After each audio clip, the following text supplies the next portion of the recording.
Over the past 9 weeks, people up and down the country have endured unprecedented restrictions, isolating from friends and family, living without the hugs and human contact we're all so used to, and sacrificing everyday freedoms, united in the fight against coronavirus.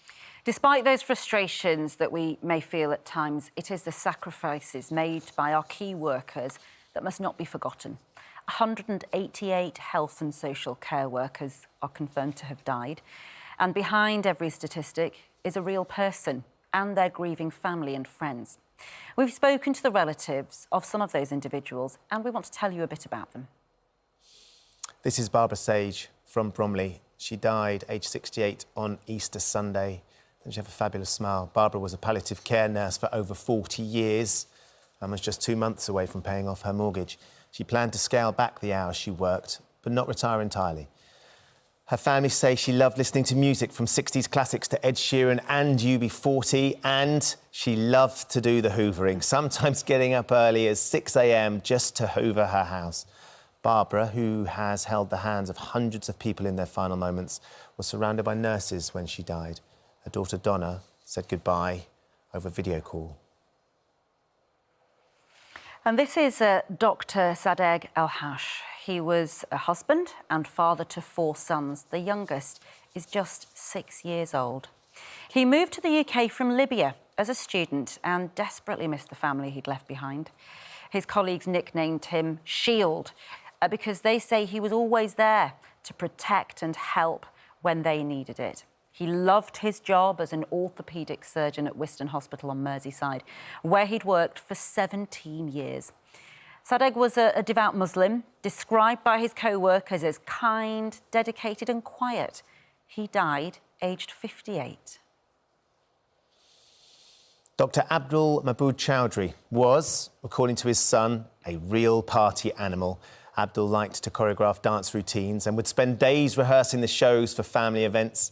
He and his wife, Rihanna, had celebrated their 25th wedding anniversary just last year. Abdul's daughter, Warisha, says he was a risk-taker and the loudest snorer in the world.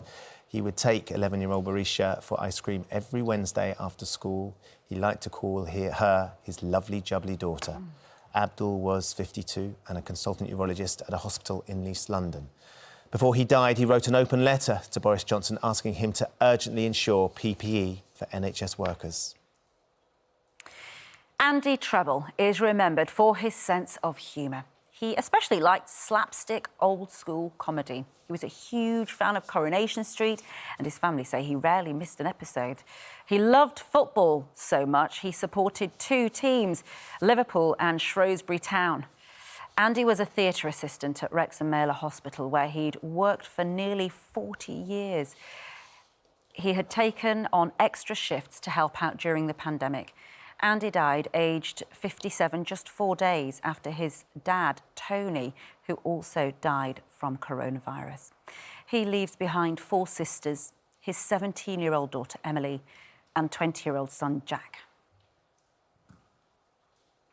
And this is Elsie Sezouze. She was a care home nurse in the West Midlands, a job her family say she loved.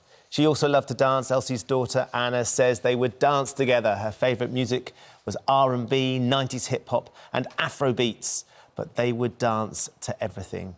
Elsie and her husband, Ken, also liked to go clubbing together. Ken says the whole family relied on Elsie and she was always 2 steps ahead of him. Before she died, she had managed to save enough for a holiday to Gran Canaria, a holiday they will now never take. Elsie died aged 44. Home, her family say, is just not the same without her. We salute them all. We thank them all.